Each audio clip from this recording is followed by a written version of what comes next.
अफगानिस्तान की सरजमी पर सत्ता पर काबिज तालिबान हुआ है, तब से अपने फैसलों को लेकर के दुनिया भर को चौंकाता रहा है। और दुनिया भर में तालिबान जो है वो चर्चा का केंद्र बना हुआ था कि तालिबान सत्ता पर काबिज तो हो गया है, पर सत्ता चला पाएगा या नहीं चला पाएगा। पर बीते 2 साल होने जा रहे हैं और सत्ता को किस तरीके से तालिबान चला रहा है, इसकी तस्वीरें भी लोगों के सामने लगातार आती हुई दिखाई दे रही हैं। और ऐसे में तालिबान ने अपने फैसले से एक बार फिर दुनिया भर के लोगों को चौंका दिया है। आप इस वीडियो के लिंक में थंबनेल पर एक खबर देखेंगे, पर तालिबान से जुड़ी 3 खबरों को मैं आप लोगों के साथ रूबरू कराऊंगा, जहां तालिबान ने खुल करके मुस्लिम देशों का सबसे महत्वपूर्ण मुद्दा फिलिस्तीन को बता दिया है, तो वहीं अपने फैसले से नशेड़ियों को, जो दुनिया भर में नशे का पदार्थ फैला रहे हैं, उन्हें करोड़ों का झटका दे दिया है अपने एक फैसले से। तो वहीं तालिबान को लेकर के अमेरिका ने जो बयान दिया है वो भी दुनिया भर में चर्चा का केंद्र बन गया है। किस तरीके से पूरी रिपोर्ट सामने आ रही है, एक बार इस पर नजर डालते हैं। समाचार एजेंसी तस्नीम की रिपोर्ट के मुताबिक तालिबान के प्रवक्ता ज़बीहुल्लाह मुजाहिद ने तुर्की में फिलिस्तीन के प्रतिरोध आंदोलन हमास के नेता इस्माइल हानिया से मुलाकात की। इस मुलाकात के मौके पर ज़बीहुल्लाह मुजाहिद ने कहा कि फिलिस्तीन का मुद्दा इस्लामी राष्ट्रों का सबसे महत्वपूर्ण मुद्दा है और हम इजराइल के मुकाबले में फिलिस्तीन के आकांक्षाओं का समर्थन करते हैं। इस मुलाकात में दोनों नेताओं ने अफगानिस्तान और फिलिस्तीन की ताजा स्थिति के बारे में भी चर्चा की। आपको बता दें कि इससे पहले भी कई बार तालिबान ने अवैध, आतंकी और दमनकारी ज़ायोनी शासन के खिलाफ अपने ठोस स्टैंड को बयान किया है। उल्लेखनीय है कि ये फिलिस्तीन के विभिन्न इलाकों, विशेषकर नाब्लस और रामुल्ला में आतंकी ज़ायोनी शासन के पाशविक हमले लगातार जारी हैं। पिछले 48 घंटों के दौरान वेस्ट बैंक के नाब्लस शहर में आतंकी इजरायली सैनिकों ने अपनी बर्बरतापूर्ण कार्रवाइयों को जारी रखते हुए कम से कम 6 फिलिस्तीनियों को शहीद कर दिया है। शहीद होने वाले फिलिस्तीनियों के समर्थन में पूरे फिलिस्तीन में आम हड़ताल जारी है।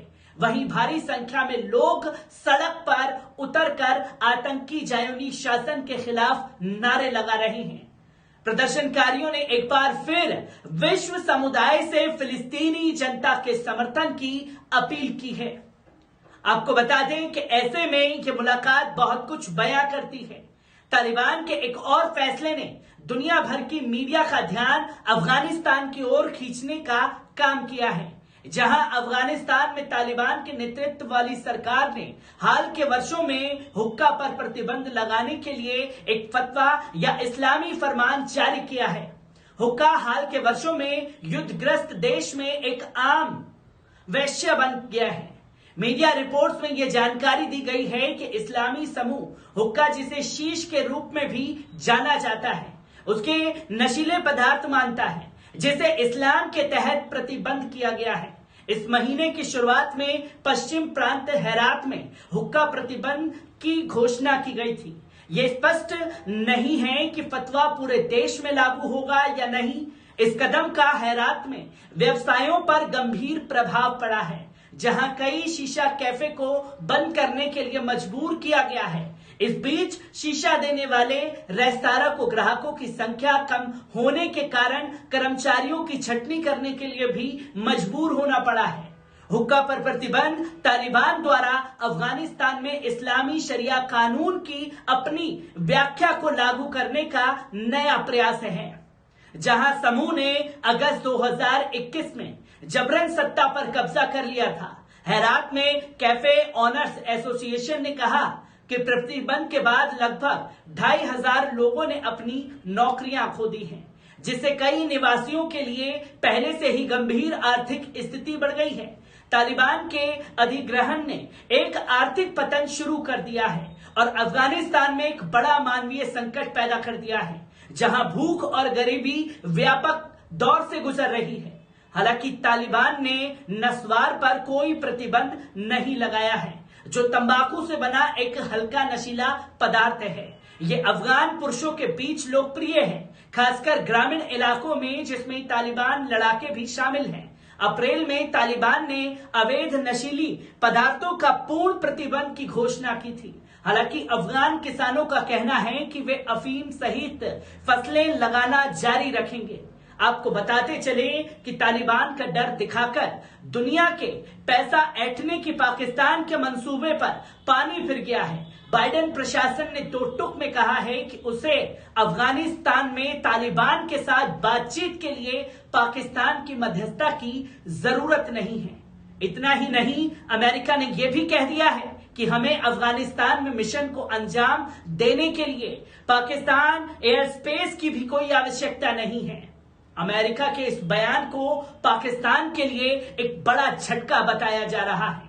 पाकिस्तान 90 के दशक से ही अमेरिका समेत सभी पश्चिम देशों को तालिबान का डर दिखाते हुए पैसा कमाता रहा है। ये वही पाकिस्तान है जिसने अफगानिस्तान से सोवियत सेना को खदेड़ने के लिए पाकिस्तान की मदद की और जमकर पैसा बनाया। जब अमेरिका का पैदा किया गया तालिबान उसी के लिए खतरा बना, तो पाकिस्तान ने 2008 तक उसी डर को बेच अमेरिका से भारी भरकम सैन्य सहायता प्राप्त की। अफगानिस्तान के लिए अमेरिका के विशेष प्रतिनिधि थॉमस वेस्ट ने कहा कि अमेरिका को अफगानिस्तान तालिबान के साथ अपने संबंधों को अच्छा बनाने के लिए पाकिस्तान या किसी अन्य देश की जरूरत नहीं है।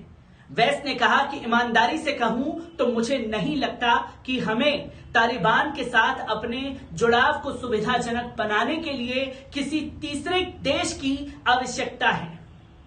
मैं तालिबान के नियमित संपर्क में हूं। अमेरिका सरकार में मेरे अन्य सहयोगी भी हैं जो इसमें शामिल हैं।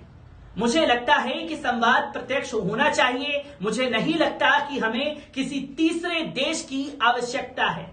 वॉइस ऑफ अमेरिका की उर्दू प्रसारण सेवा को दिए गए इंटरव्यू में वेस्ट ने इस सुझाव को भी खारिज कर दिया कि संयुक्त राज्य अमेरिका को अफगानिस्तान तक पहुंचने के लिए पाकिस्तान के हवाई क्षेत्र की आवश्यकता है।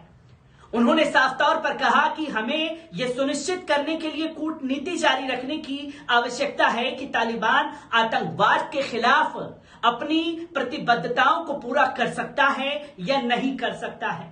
अफगानों के अधिकारों को बनाए रखे जो वर्तमान सरकार पूरी नहीं कर पा रही है। मुझे लगता है कि हमें यह सुनिश्चित करने की जरूरत है कि अन्य देश जो अफगानिस्तान के साथ सीमा साझा करते हैं और एक भाषा, संस्कृतियां और परंपराएं निभाते हैं, उन देशों में भी आतंकवाद ना फैले। वेस्ट से पूछा गया कि क्या अमेरिका को पाकिस्तान की मध्यस्थता से अफगानिस्तान पहुंचने की आवश्यकता है, तो अमेरिका ने पूरी तरीके से यह कह दिया कि उसके लोग और वो खुद भी तालिबान के लोगों से लगातार संपर्क में हैं। और ऐसे समय में यह बयान सामने आया है अमेरिका का, जब दुनिया भर के लोग तालिबान को लेकर के तमाम तरह की बातें कर रहे हैं, तो वहीं अपनी ताकत को दिखाते हुए तमाम देशों के साथ मिलकर के तालिबान कदम बढ़ाने के लिए भी तैयार हो रहा है। तालिबान से जुड़ी हर एक अपडेट आप लोगों के साथ साझा करता रहूंगा। दीजिए इजाजत, शुक्रिया।